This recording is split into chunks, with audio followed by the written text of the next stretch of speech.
acurruqué en mi cama, abrazando mis piernas y recé. ¿Por qué me encierras? ¿No quieres jugar conmigo?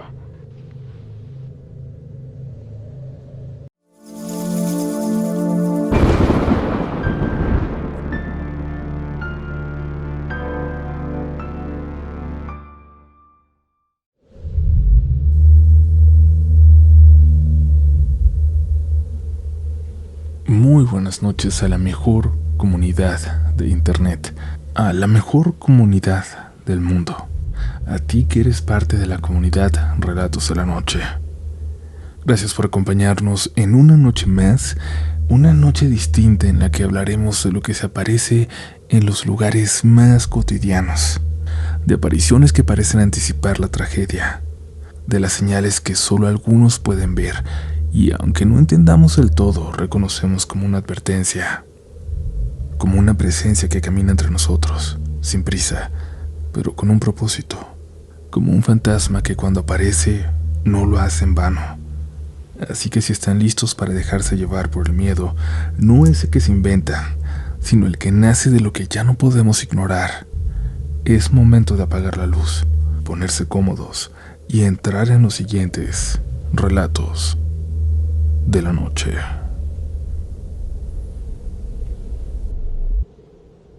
Quiero que mi historia sea anónima, pero agradezco a toda la gente de la comunidad por escucharla, por prestarme unos minutos de su atención. Les voy a contar una historia de mi papá, quien murió por el COVID en los peores días del 2020. Era un hombre mayor ya, de más de 70 años, 15 mayor que mi mamá. Fue la persona más trabajadora y buena que conocí. Era muy sensible y creo que lo era en todos los aspectos. Toda su vida pudo ver cosas que los demás no podíamos. En el 2017 yo trabajaba en la Condesa en un estudio. A veces me quedaba hasta muy tarde y mi papá pasaba por mí para irnos juntos a la casa. No le quedaba precisamente de camino, pero no le gustaba que caminara sola, aunque en teoría era una zona segura de la ciudad. Recuerdo que era una noche cálida de septiembre. Salí tarde con una amiga y saludamos a mi papá. Los tres caminamos hacia la avenida Insurgentes para tomar el metrobús. Mi papá venía contándonos algo. Nos estaba haciendo reír cuando algo vio. Algo sucedió que se quedó callado de repente. Mi amiga pareció no notarlo, pero yo lo conocía. Le pregunté si todo estaba bien y él dijo que sí, pero seguía volteando. Ya habíamos pasado por un edificio no muy alto y él seguía volteando hacia allá, hacia el último piso. Lo ignoré porque mi amiga seguía con la plática. En la estación del metrobús tomamos caminos contrarios ella y nosotros, pero mi papá ya no platicó más conmigo. Se fue en silencio todo el camino, lo cual era sumamente extraño en él. Ya en la casa yo me fui a acostar sin cenar porque estaba muy cansada, pero mi papá se quedó platicando con mi mamá. En algún momento que salí al baño escuché que bajaron un poco la voz, como si no quisieran que escuchara de qué hablaban. Seguían en la cocina. Me quedé por un momento en el pasillo intentando escuchar, intentando entender por qué todo tan sospechoso. Lo único que recuerdo fue que mi mamá le decía: hace mucho que no la veías. Puede que no sea nada.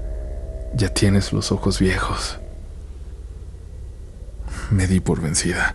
No iba a entender y ya después habría tiempo de preguntarle a mi papá. Así que me fui a dormir y dejé el tema por la paz. Pero al día siguiente pasó lo más aterrador que he vivido. Muchos van a coincidir conmigo aquí. A la 1:14 de la tarde, la ciudad se cimbró como yo nunca había sentido. Momentos antes habíamos hecho un simulacro sin tomarlo en serio, solo porque había que hacerlo, e increíblemente ese mismo día, un terremoto espantoso sacudió varios estados del país de forma violenta. Para los que no sean de México, permítanme explicarles que el 19 de septiembre de 1985, la ciudad vivió uno de sus episodios más oscuros. Sufrió un terremoto que tuvo muchas pérdidas materiales, pero sobre todo, muchas pérdidas humanas. Desde entonces, cada 19 de septiembre se lleva a cabo un simulacro, Por eso era tan increíble que exactamente ese día, 32 años después, momentos después del simulacro, volviera a temblar con tanta magnitud. La alerta sísmica ni siquiera sonó hasta que ya todo se estaba sacudiendo. Se cayó una fachada del edificio donde estábamos y tuvimos mucha suerte de que no golpeara a alguno de los que salimos corriendo. Mi papá me llamó cuando apenas iba pasando el temblor y apenas tuve tiempo de decirle que estaba bien cuando la llamada se cortó, cuando perdimos todas las líneas, cuando la ciudad se quedó incomunicada. Un rato después seguíamos afuera, sin poder entrar al edificio, y mi jefe nos dijo que quienes pudiéramos irnos, lo hiciéramos, pero varias de las personas habían dejado su mochila, sus cosas dentro. Por suerte yo siempre traigo mi mochila muy pegada a mí, y tenía todo conmigo, así que fui a la única a la que mandaron a casa. Me dijeron que fuera a ver que mi familia estuviera bien.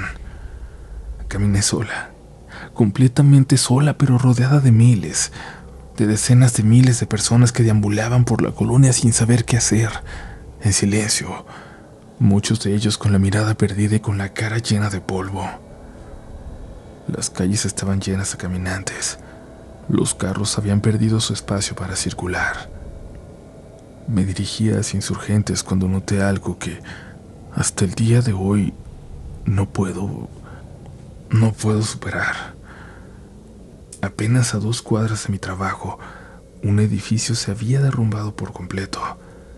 Uno que conocía bien, aunque nunca le prestaba atención. Siempre caminaba por ahí. El edificio que había visto mi padre la noche anterior y que lo había puesto raro. Me quedé ahí, enfrente, mirándolo, mirando a todos los héroes, policías y trabajadores de oficina que se acercaban a ayudar, a buscar sobrevivientes. En ese momento el sonido de una moto se acercaba a mis espaldas, pero no me hizo voltear. Lo hice hasta que sentí unos brazos que me rodeaban con fuerza. Mi papá había ido a buscarme. Quién sabe cómo había conseguido que un chico con una moto lo llevara a buscarme, y a mi papá le aterraban las motos. Después le pregunté si conocía al muchacho, si trabajaba con él o algo, pero me dijo que nunca antes lo había visto. Simplemente tenía que encontrarme. Estaba muy preocupado por mí, y le pregunté cómo me había encontrado, cómo sabía que estaría exactamente ahí. Pero eso no me lo contestó. Caminamos hasta Insurgentes. Esta vez no había circulación. Y caminamos por horas a la casa contemplando el miedo de la gente, la destrucción que había dejado la sacudida violenta de la ciudad. Ya cerca de la casa encontramos a mi mamá y a mis hermanos en la calle. Nos abrazamos por el enorme privilegio de tenernos, de estar juntos. Sabíamos que mucha gente, muchas familias a partir de ese día no iban a tener la misma oportunidad. Más tarde esa noche, mi papá me confesó que fue lo que había visto, lo que lo había puesto tan raro la noche anterior.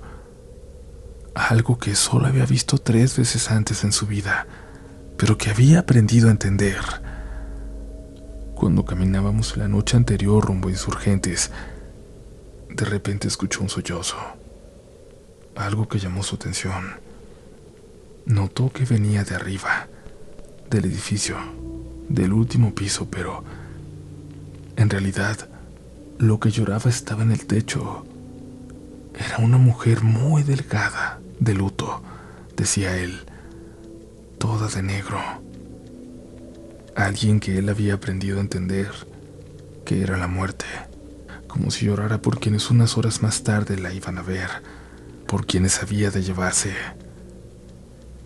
Me confesó que una de las veces que la había visto antes, de igual manera sobre un edificio de pocos pisos, fue unos días antes del terremoto del 85. Abracé a mi papá y entendí todo lo que había revivido, todo lo que había llevado por dentro desde que la vio, el miedo con el que buscó la forma de llegar hacia mí esa tarde. Y tengo que cerrar esta historia de una forma muy triste, Cuando mi papá se enfermó de COVID, cuando le dio solo a él en la casa, a pesar de lo mucho que lo cuidamos, tuvimos que llevarlo al hospital. Cuando lo bajábamos del carro miró hacia arriba y nos apretó las manos a mí y a mi mamá. Hay muchas, dijo. Hay muchas mujeres llorando allá arriba. No sabemos si se refería a la gente que estaba perdiendo a sus familiares, a la gente que estaba por perder la batalla con aquella enfermedad, o si bien en aquel momento alucinó por la debilidad. Solo estaba mirando hacia arriba del edificio, hacia arriba del hospital. Yo creo que muerte hay solo una, y esa es la que él veía. Pero me aterra pensar en esa visión, cuando mi papá tenía tanto miedo, en que haya visto una fila de mujeres de negro llorando por los muertos sobre aquel hospital, sabiendo que él estaba a punto de entrar ahí, de encontrarse con ellas. Y eventualmente, ahí perdió él también la batalla. Pero nos quedan para siempre sus historias. Esas no se olvidan si no lo dejamos. Te amo, papá. Y gracias por escuchar, comunidad.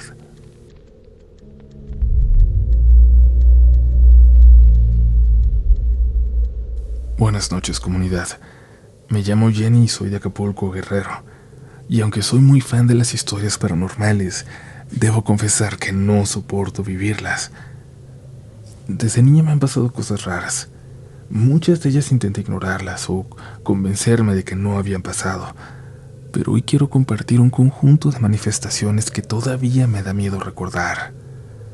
Quizás nuestro encuentro con lo paranormal comienza cuando yo tenía 5 o 6 años. Mi mamá tenía una figura de la Santa Muerte, blanca. Nunca la usó para cosas malas y en casa la llamábamos la niña. Yo no le tenía miedo, pero mi hermana mayor decía que esa cosa la seguía, que cuando subía o bajaba las escaleras sentía su mirada y a veces la podía ver en la oscuridad, como si la siguiera cuando nadie más podía verla. Le reclamaba a mi mamá que la quitara, que se la llevara, que no la quería ahí, y mi mamá siempre le respondía que no debía tenerle miedo. Con el tiempo la Santa Muerte desapareció, o al menos dejó de estar en casa. Mi mamá nunca nos dijo si se la había llevado, si la había regalado o algo así. Simplemente desapareció. Yo no sé si esto tenga relación con lo que vivimos después, con la casa que me hace escribirles esta historia, pero quería comentarlo como un antecedente.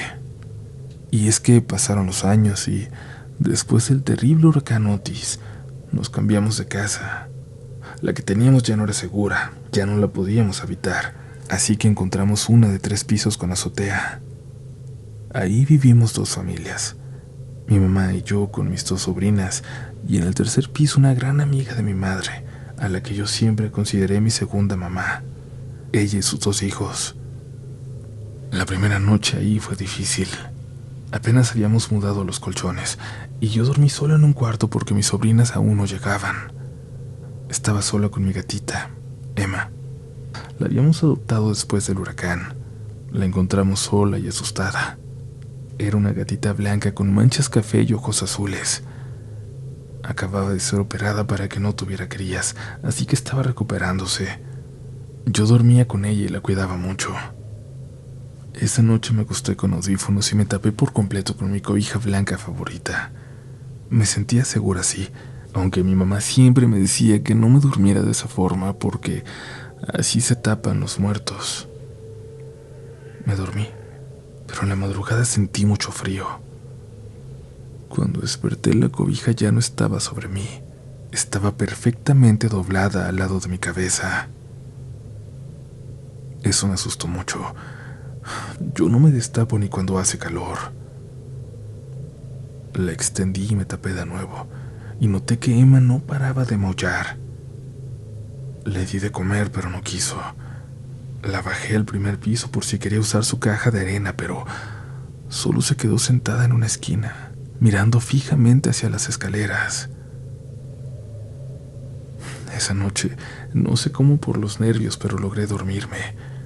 Pero al día siguiente les conté todo a mi mamá y a mi segunda madre y me escucharon, pero se quedaron en silencio. Y mi mamá no me creyó. Y es que a nadie le interesa pensar que en su nueva casa hay fantasmas. La segunda noche fue peor. En algún momento de la madrugada escuché cómo tocaban a mi puerta.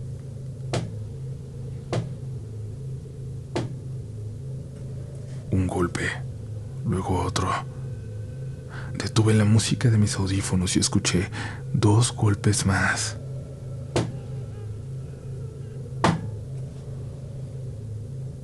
¿Eres tú, mamá?, pregunté, pero nadie respondió.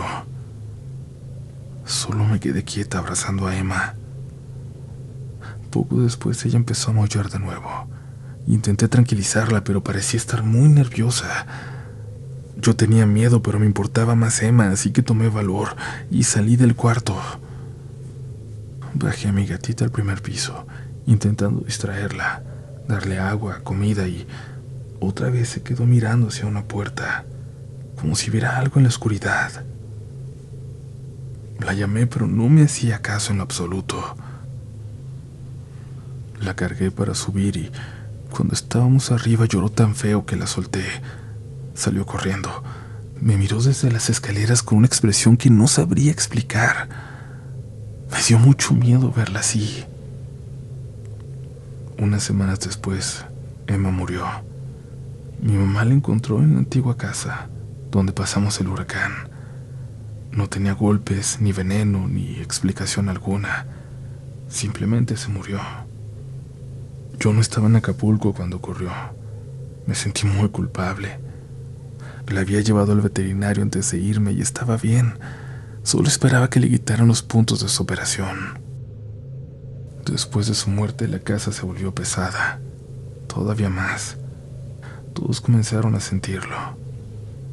A mi segunda madre le tocó ver una sombra alta y muy delgada pasar frente a su ventana en la madrugada.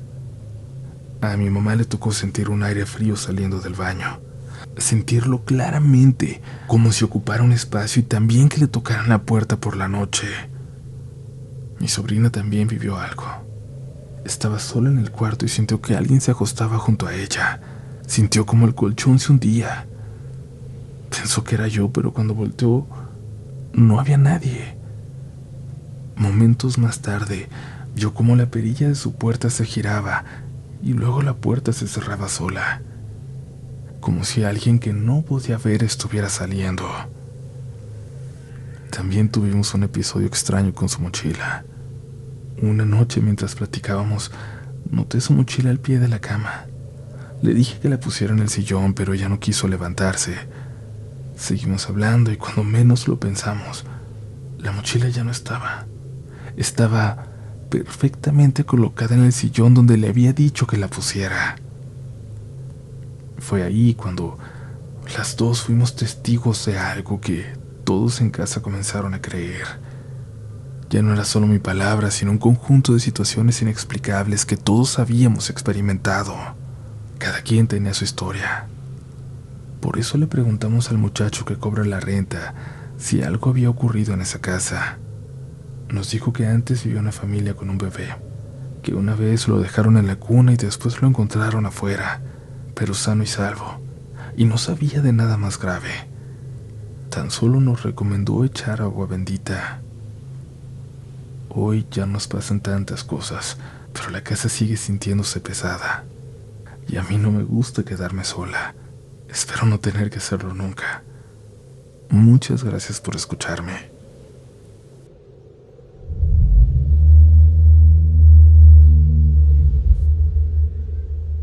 Comunidad, como siempre, gracias por llegar hasta acá, hasta la mitad de este episodio, y por supuesto agradezco la oportunidad que nos dan de llevar a ustedes estas historias. Recuerden dejarnos sus opiniones, sus comentarios, son muy importantes para nosotros, y aprovechamos para comentarles a todos y todas los que nos están escuchando en Spotify que estamos nominados en 2 categorías para los Spotify Awards, así que están invitados a votar. no solo por nosotros, sino por todos sus programas favoritos. Pero el intermedio se ha acabado. Espero que hayan respirado un momentito porque seguimos con más historias esta noche, porque aún no sobrevive en este episodio. Continuamos. Saludos desde Costa Rica.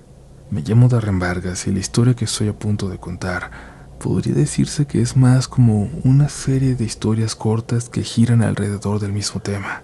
Prometo no explayarme mucho contando esto. Comienza una tarde viendo videos de terror.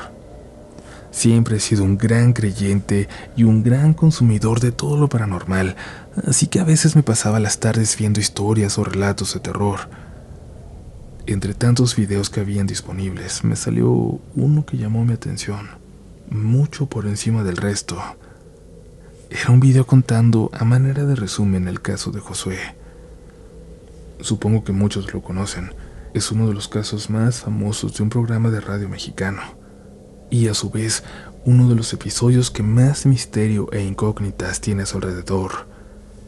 Es la historia de un hombre que hace un pacto con el diablo por riqueza, y no solo se lo cumple, sino que se dan supuestas manifestaciones en vivo mientras el joven relata su historia.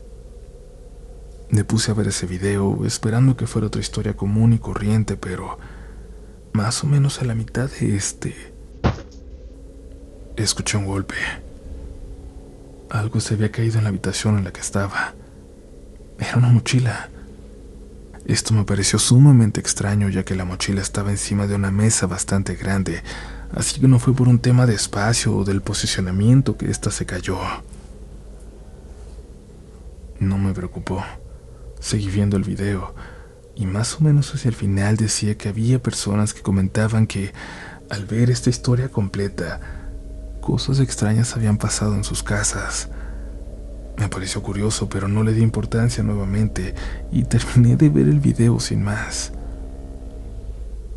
Unos cuantos meses pasaron y en una noche de viernes me picó de nuevo la curiosidad sobre ese caso, así que como no tenía nada más que hacer, me propuse ver el video completo, que duró 1 hora y 30 minutos.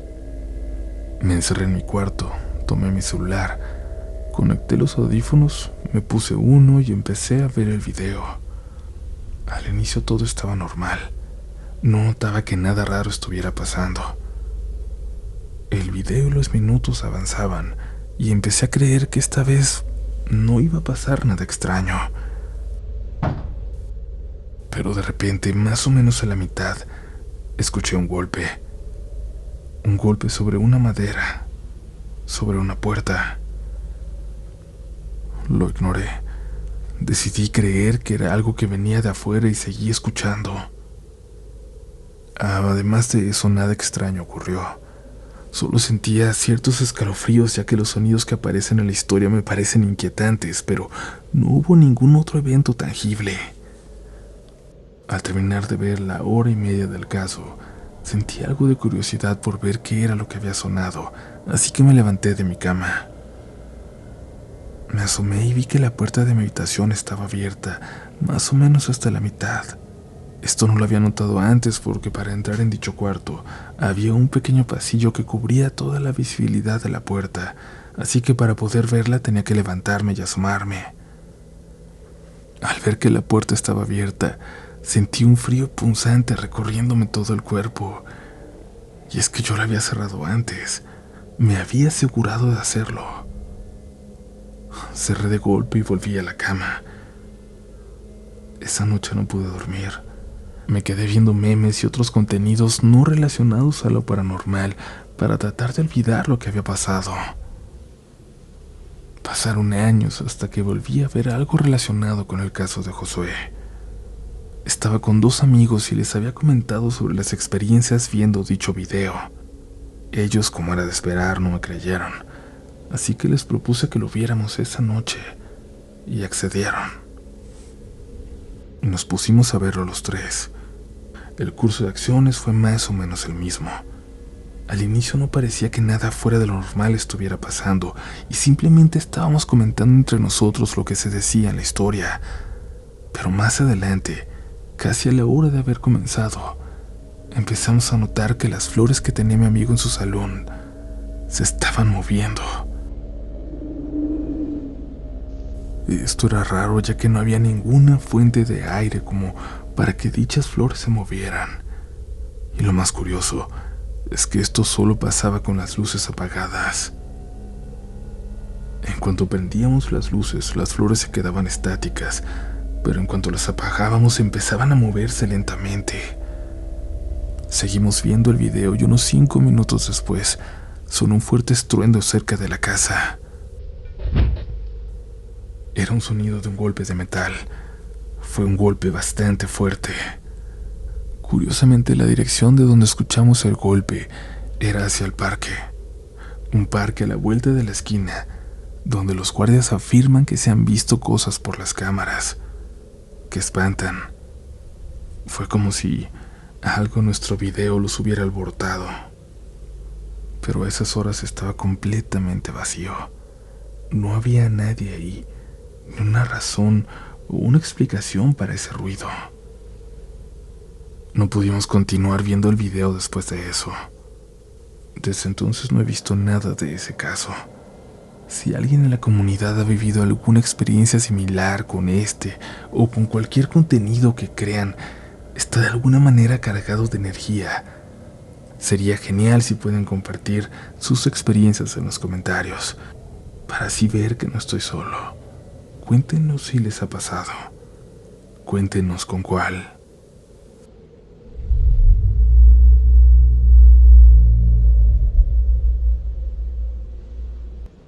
Aún no comprendo del todo lo que pasó. He llegado a pensar que fue el estrés que jugó con mi mente, pero eso lo dejaré a su criterio, comunidad. Hola, me llamo Neftalí. Soy de un pequeño pueblo en el estado de Tlaxcala. En noviembre de 2024 recibí una oferta de trabajo para cuidar niños en Madrid, España, y por supuesto que acepté. Desde el primer día en que llegué a esa casa sentí algo, pero no sabría explicarlo. Sentía una presencia extraña, algo que era palpable aunque no me parecía maligna ni mucho menos, así que decidí no prestarle atención, aunque era evidente que había energías ahí que no podía entender. Más o menos a la semana de estar ahí, la señora de la casa invitó a cenar unas primas suyas. Ellas practicaban una religión bastante peculiar, cuyo nombre no logro recordar. Lo menciono porque en mi familia mi mamá es muy cercana al catolicismo y me crió con esas creencias. Por eso yo siempre usaba una medalla de San Benito que ella me regaló. Esa noche, mientras preparaba la cena, escuché llegar a las primas. Y en cuanto pisaron la casa, algo cambió. Esa presencia que había sentido al llegar simplemente desapareció y fue reemplazada por una sensación inquietante, hostil. Buenas noches, escuché a mis espaldas. Me sobresalté y casi grito. Era una de las primas. Luego de tomar aire respondí: buenas noches. Ella me miró de arriba abajo y su mirada se detuvo justo donde colgaba mi medalla de San Benito. En ese instante sentí un fuerte dolor en el pecho, acompañados de náuseas horribles. Sin decir nada más, la mujer se dio media vuelta y empezó a caminar. Esto va a sonar increíble, lo sé, pero en cuanto se fue, la medalla se cayó al suelo y rodó por el piso, como si se tratara de escapar. La cadena se había reventado y no entendía cómo era posible. Era gruesa y resistente. Absolutamente no tenía lógica. Esa noche, cuando terminé mis pendientes, me fui a mi habitación. Las náuseas seguían conmigo. Mi novio me llamó y me quejé con él sobre cómo me sentía. Mientras hablábamos, escuché ruidos en la cocina. Supuse que quizás el señor de la casa había bajado por algo de comer, pero se me hizo raro. Él era muy estricto con su alimentación. Luego pensé que tal vez eran los niños. Terminando la llamada, alguien tocó a mi puerta. Pregunté quién era.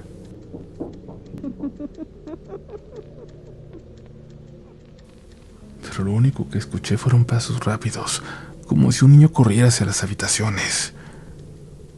Lo habría ignorado si no fuera porque las pisadas me recordaron a las de la bebé de 2 años que cuidaba. Me pregunté cómo se salió de su cuna, cómo abrió la puerta de su habitación si es tan alta y pesada. Salí corriendo a buscarla, pero no. Ella seguía ahí, dormida en su cuna, tranquila. Me asusté mucho. Quise convencerme de que eran las náuseas y el sueño nada más. Ya casi eran las 2 de la mañana. Mi cuarto y el baño estaban al fondo, justo frente a la cocina. Cuando salía podía verme reflejada en un espejo enorme colgado sobre la estufa. Nunca me han gustado los espejos, y esa noche menos. Salí del baño y por alguna razón miré a ese espejo. Y ahí estaba. La niña, la misma que yo cuidaba, estaba dentro del espejo. No era un reflejo. Estaba ahí. Tal vez me sentía tan mal que no reaccioné. Me sentía tan cansada que sabía que no podía lidiar con eso, que no lo soportaría. Simplemente me metí a la habitación y me dormí. Al día siguiente, a las 6 de la mañana, me alisté como de costumbre. Busqué mi medalla para colgármela, pero no la encontré. Me preocupé. No solo tenía valor religioso y de protección, sino sentimental. La busqué por todos lados, pero simplemente no apareció. Camino al colegio, empecé a preguntarme si lo que viví en la madrugada anterior fue real, o si simplemente me estaba volviendo loca. Nunca había cuidado niños y ahora tenía que hacerme cargo de 4. Jamás en mi vida había cambiado un pañal antes de eso. Todo lo que había aceptado con gusto ahora me parecía complicado, imposible.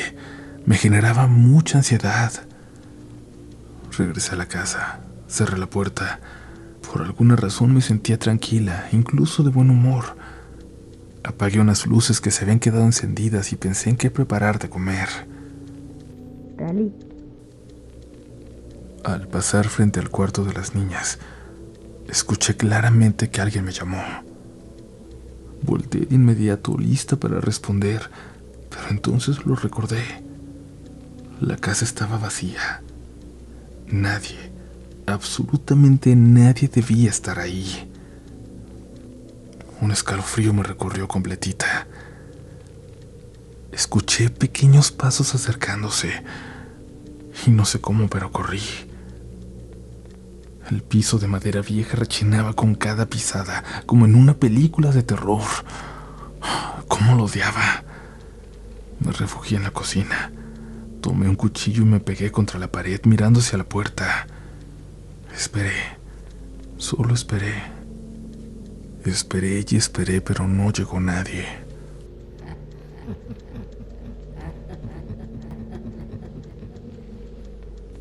Solo escuché risas. Risas que parecían burlarse de mí y que recorrían toda la casa. Empecé a temblar. Las náuseas regresaron con fuerza. Intenté distraerme hasta que llegó por fin mi compañera de trabajo, quien se encargaba de las habitaciones. Sentí que me había salvado la vida. Más tarde, al regresar de recoger a la niña, traté de no pensar más en lo ocurrido. Pero esa noche en la ducha algo volvió a pasar. Me gusta bañarme con agua fría, casi helada, pero esa vez la puse caliente, muy caliente, hirviendo sin pensarlo. Había puesto música en el teléfono, pero apenas me había metido al agua se detuvo. Pensé que era un fallo normal, que se había bloqueado la pantalla o algo. Alguien me apagó la luz. El agua caliente de pronto me asfixiaba. Me dio mucho miedo estar ahí en la oscuridad e intenté abrir la puerta, pero sentía que alguien la detenía desde el otro lado. La puerta no tenía seguro, así que esa era la única explicación. Alguien se había acercado hasta el baño de servicio, ese que solo yo usaba. Había entrado y no me dejaba salir. Empecé a sentir que me asfixiaba porque el vapor no me dejaba respirar. Empecé a sentir cómo me quemaba el agua. Caí en desesperación al no poder abrir, Al estar atrapada, grité. Me olvidé de la pena y grité por ayuda y golpeé la puerta con mucha desesperación. Después de un rato, mi jefa, la señora de la casa, me escuchó y fue a abrirme la puerta. Me miró muy preocupada. Creí que necesitabas un baño muy largo porque la regadera se escucha desde hace rato. ¿Qué te pasa? ¿Estás pálida? ¿Por qué gritabas tan feo? Un rato, pregunté. Le dije a la señora que apenas me había metido y ella dijo que esa regadera es ruidosa, que se escucha por toda la planta baja, que ella estaba en la cocina y que yo ya tenía casi una hora ahí. No supe qué responder. Solo le agradecí por ayudarme y me fui a mi cuarto. Esa noche me dormí profundamente en cuanto me acosté, por primera vez desde que llegué, pero no duró mucho. Desperté sudando con el corazón a 1000. Al mirar hacia el pequeño espejo en mi habitación, en mi tocador, ahí estaba ella, la niña de la casa otra vez, dentro de un espejo, mirándome pero sin rostro, como si no tuviera ojos, nariz ni boca. Yo sabía que era ella, por la complexión, por la forma de moverse, y la niña me hacía señas para que me acercara. O lo que sea que estaba en el espejo me hacía señas. Me levanté. Ya no estaba. Pensé que mi mente realmente me estaba torturando, como si fuera su intención volverme loca. Pero por si las dudas, volteé el espejo para que diera hacia la pared. Me acurruqué en mi cama, abrazando mis piernas y recé. ¿Por qué me encierras? ¿No quieres jugar conmigo? No sé cómo explicarlo, pero escuché muy bajito la voz de la niña, como si viniera de dentro del espejo. Me levanté y me fui hacia el baño. Ahí me acosté y pasé la noche. Y así fueron 4 noches seguidas. 4 noches durmiendo ahí. En cuanto oscurecía era imposible estar en mi cuarto. En todo momento había algo en el espejo. No siempre me hablaba y estaba contra la pared, pero se sentía. Esa presencia era notable, magnética. Atraía todo en la habitación hacia ella, incluida mi atención. Hasta que nos fuimos de vacaciones. Solo entonces esa cosa me dejó en paz.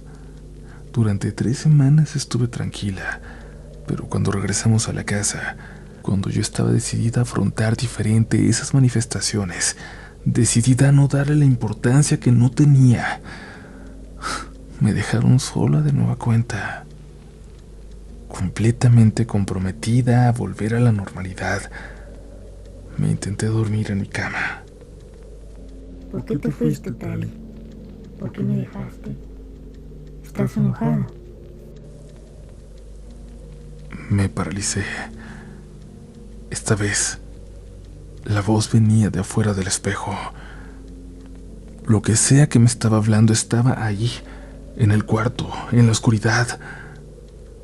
Y empecé a rezar, como todos cuando ya no queda de otra, como todos cuando no tenemos nada más, ninguna otra oportunidad contra esa oscuridad. ¡Cállate! No hagas eso. Me estoy lastimando. Por eso te quité la medalla. Con ella no podía acercarme a ti. Ven, vamos a jugar. Corrí hacia el segundo piso, el único lugar que sentía ajeno a aquella maldita presencia. Entré a la primera recámara que pude y ahí me encerré. Ahí me quedé hasta que escuché voces cuando llegaba toda la familia por la mañana. Me apresuré a salir rápido, sin dejar rastros de dónde había pasado la noche, pero la señora lo notó. Quizás por eso, por cómo me vio, no me dijo nada cuando le pedí oportunidad de regresar a México cuanto antes, a pesar de que faltaban un par de semanas para terminar mi contrato. Creo que en el fondo ella sabía mucho más de lo que me decía. Creo que en el fondo me entendía. Sabía lo que pasaba. Sé que todo esto suena muy difícil de creer. Lo sé. Sé que la mayoría no van a creerme. Pero la razón por la que comparto esto es para preguntar, sabiendo que aquí hay gente que sabe mucho de estas cosas. ¿Es posible, creen, que eso me haya seguido? Que haya cruzado el Atlántico para dar conmigo otra vez. Lo pregunto porque la razón por la que escribo, por la que esta historia ha estado muy presente en mi mente, es porque he empezado a sentir que alguien me ve desde mi espejo por la noche.